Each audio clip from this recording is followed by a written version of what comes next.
What's going on, guys? Long time no talk.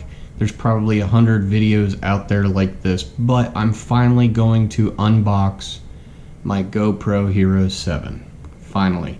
It's been sitting here in the box on the kitchen table for at least a week, maybe longer, but I just haven't had the opportunity to really do it. So join me in unboxing it, and this video right now is being recorded on my GoPro Hero5, which has some form of stabilization.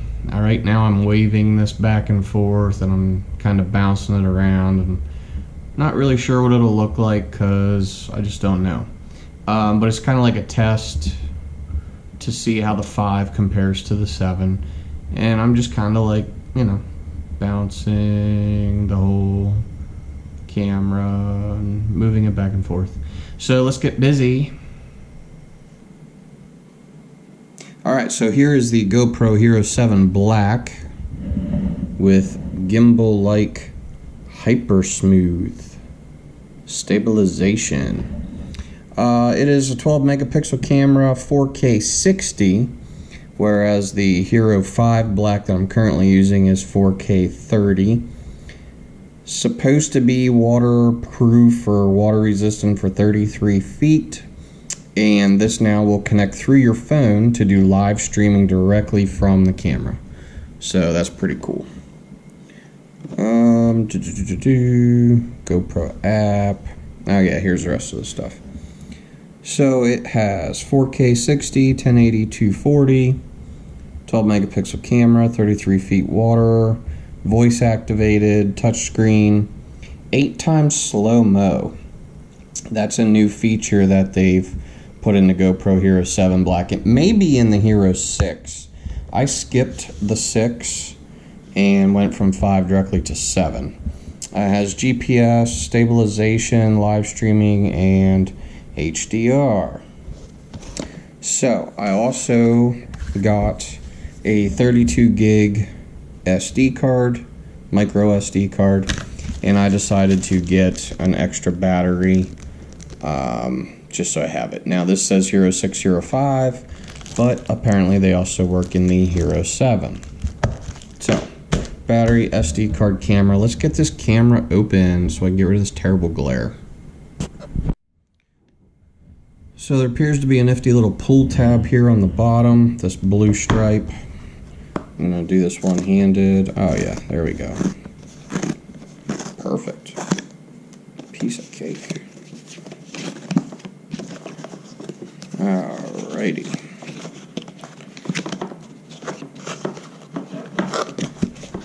Really should use a tripod.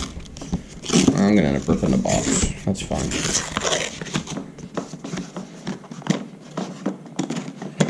There we go.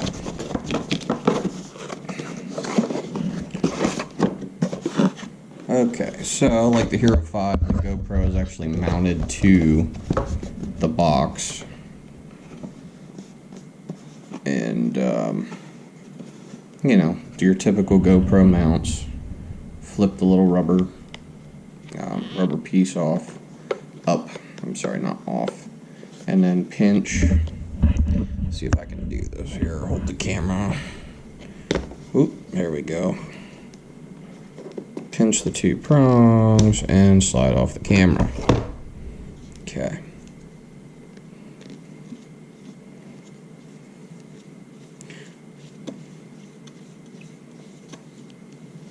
So what I noticed right away is different from the 5 is the finish of it.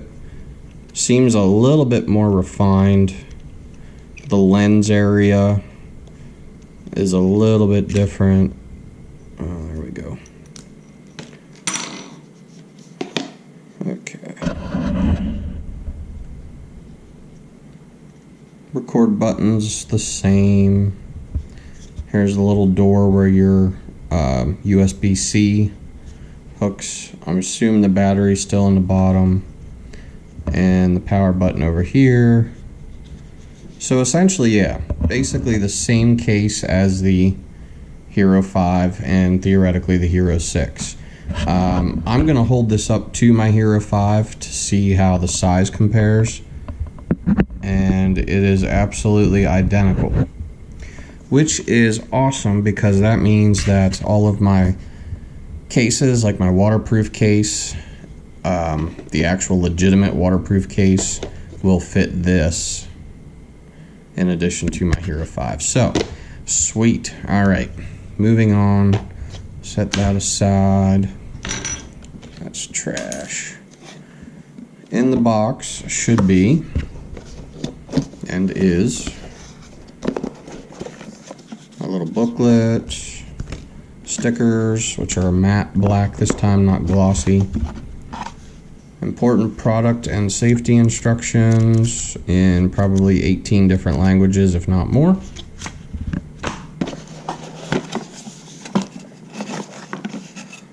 An adhesive mount.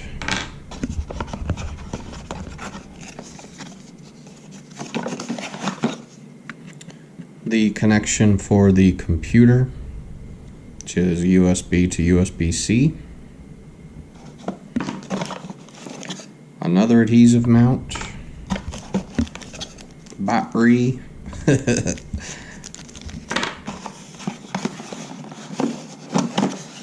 And that's it. Okay. So there we have it. And of course, again, I got that extra battery over here. Oh, let's see, what's in this little pamphlet here?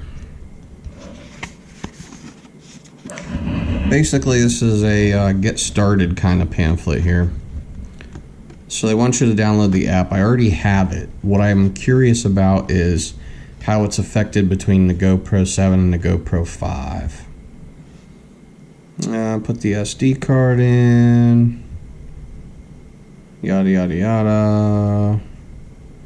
Adhesive mount on the helmet, which I do have. No. Alright. So, that is pretty sweet.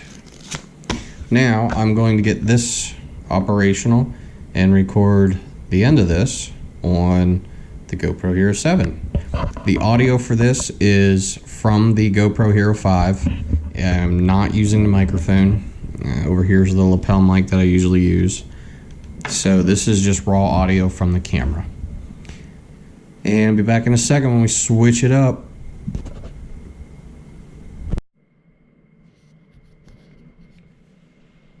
Okay, right now I'm in 4K 30, which was the same I was using in my GoPro Hero 5. However, what I found is if you're in 4K video mode, you can't turn stabilization on, which I find really weird. So I'm gonna have to drop it down to like 1080 and see what we can do. Stand by.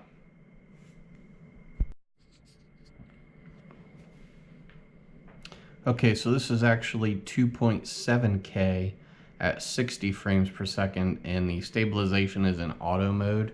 So I assume if I start bouncing the camera around, it's probably doing what it needs to do. I'm kind of bummed that it doesn't do it in 4K mode, or maybe it does automatically and I just don't know. Like maybe it's built into the camera, not really an option. So yeah, I'm just kind of bouncing this around and we'll see what it does. So I'm also having issues connecting it to my phone through the GoPro app. I'm not sure what's going on with that, but it's being weird and it is what it is. So the battery that they send, of course, is not much power in it. So I'm going to finish up this video here on the GoPro Hero 7 Black.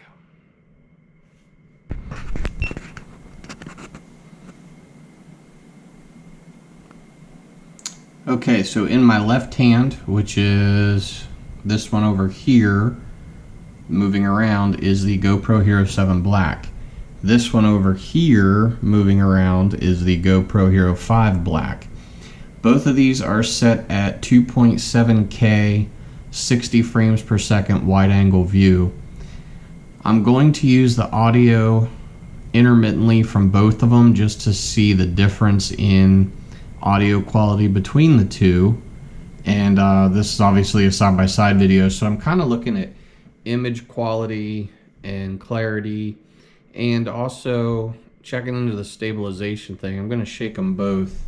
Pretty much identical. I'm moving my hands almost in the same pattern for both cameras, and I'm just curious about the whole stabilization thing. So this is a wrap, and I'll be using both cameras from now on. So that'll be cool that I have 2 cameras now I can do some different things with. So oh, the audio. This is the audio from the GoPro Hero 5 Black. This is the audio from the GoPro Hero7 Black.